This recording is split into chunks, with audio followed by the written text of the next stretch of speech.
And hello from underneath the archway here at Manchester Victoria. And this is an absolutely glorious station.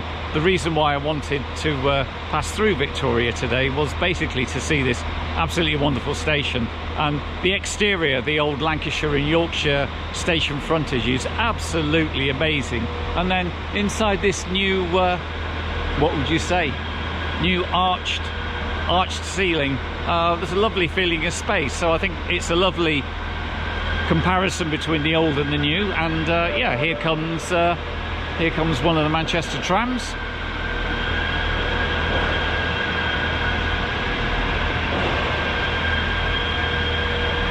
So today I'm going to be heading off across the Pennines to see Leeds, and what I'm going to be doing is going on the unfashionable route through Sowerby Bridge and Halifax and Bradford. So yeah, let's hop on that little northern train and see how it goes.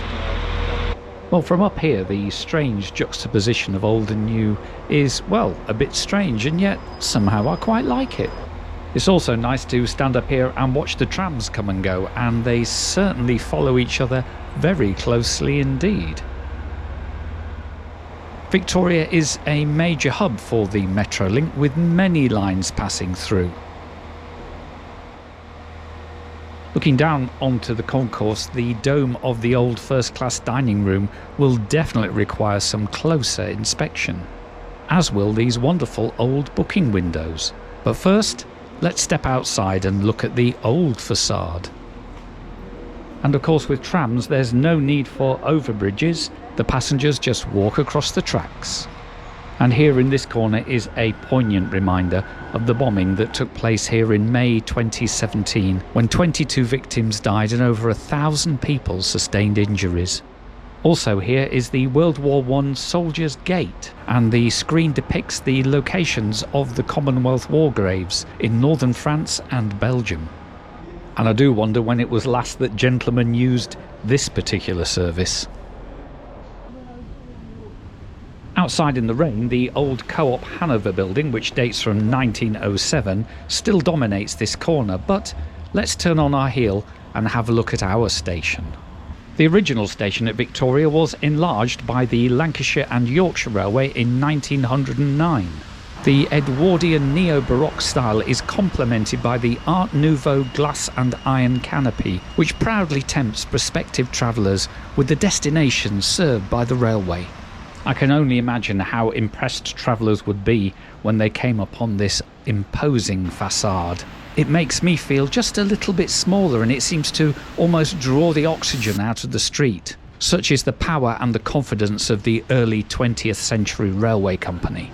Let's pop back in out of this rain, and here we find the lovely panelled booking hall windows, and it's great to see that they're still in use. And let's pause to look upwards at this wonderful Lancashire and Yorkshire tiled map. What a gem! But you know, I think it's time for a drink.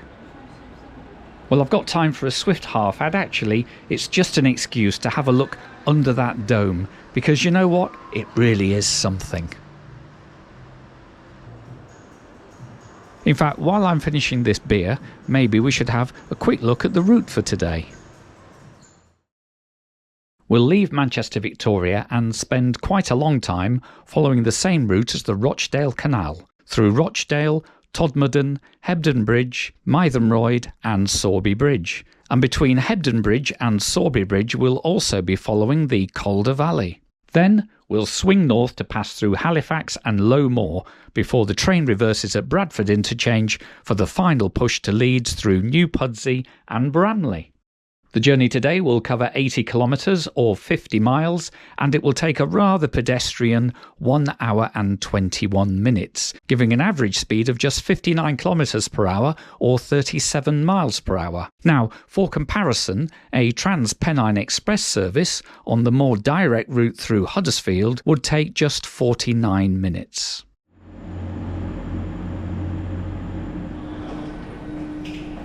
Our train will be departing from platform 4 today, which is one of the through platforms that sit underneath the Manchester Arena.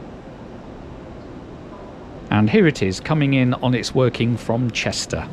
And today we'll have a 2-car Class 195 diesel multiple unit, which was built by CAF on their Civity platform. It's really busy as this is often a 4-car train, so I'll just sit on this fold-down seat by the door for now. Welcome aboard this Northern Service to Leeds. The next station stop is Rochdale.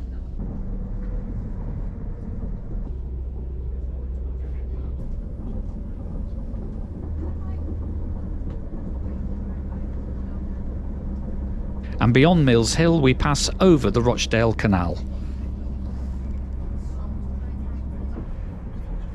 And as we approach Rochdale, we will catch up with a Metrolink tram that will have taken a very different route here through Oldham. It's still busy after Rochdale, but not quite as busy as it was. So let's have a walk through and maybe find a seat. Welcome aboard this Northern Service to Leeds.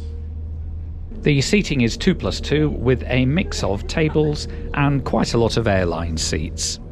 And there's also some space for cycles. And then through the open connecting corridor, there is the one toilet on the train, which is by the accessible area. Oh look, seat 61 is free. That'll do nicely.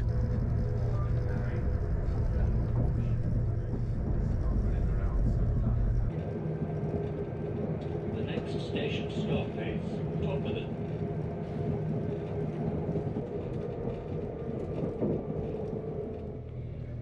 Todmorden is a lovely little station built by the Manchester and Leeds Railway way back in 1841. And afterwards the Todmorden Viaduct affords us a great view of the town. Todmorden is also where we pick up the River Calder, which we will now track all the way down to Sorby Bridge.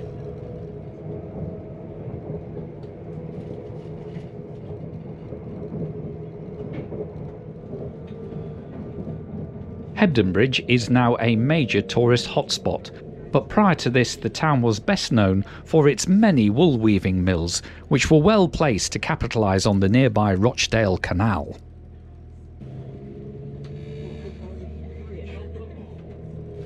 Mythenroyd's name stems from describing a place where 2 rivers meet, and indeed this is where Craggs Brook feeds into the Calder.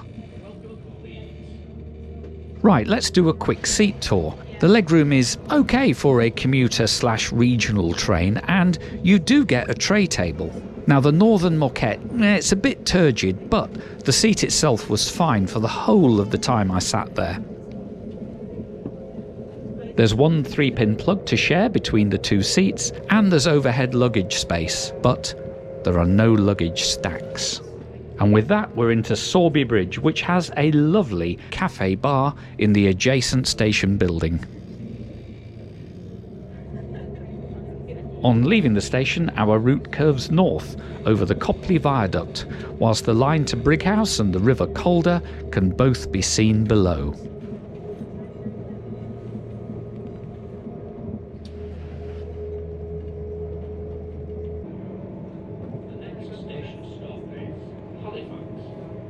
Now, I'm sure Halifax is famous for many things, but frankly, the fact that they've made toffee here since 1898 and the Nestlé factory by the station still produces Rolo, Toffee Crisp, Quality Street and After Eights, well, that's enough for me.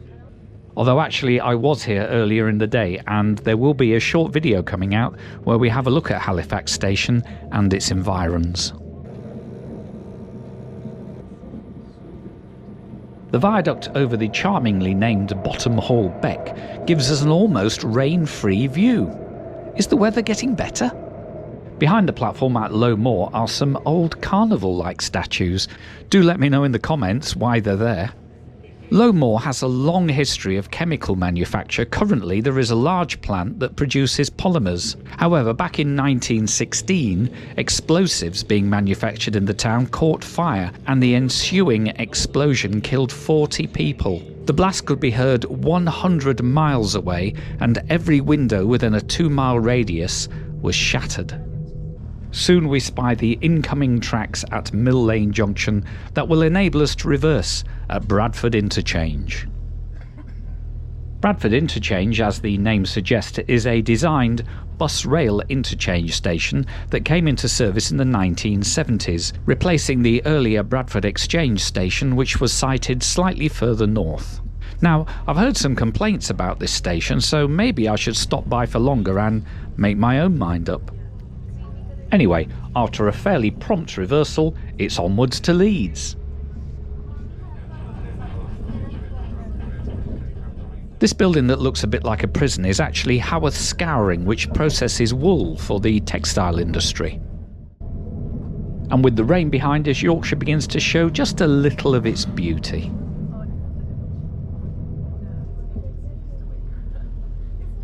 New Pudsey Station is new because it was opened in 1967 to replace two old stations that were closed in the town due to the beaching cuts.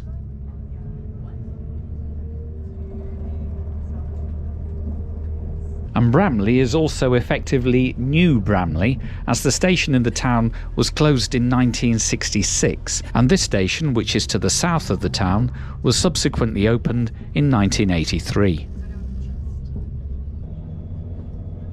As we bridge the Whitehall Road, we are joined by the lines from Shipley and Harrogate for the final run into Leeds Station, and soon the big city landscape of offices and apartment buildings fills the skyline. If you've seen the previous video, you'll know I was travelling on a South Pennines Day Ranger, which cost me £18.65 with my 1/3 rail discount for a day's travelling in the area. However, booking about 2 weeks in advance, an advance single could cost £7.60 without discount on this particular train. Walk-up fares, well, they're more like £19.70. And here we are in Leeds, 14 minutes late, but if we'd been in a hurry then we certainly would not have been going this way.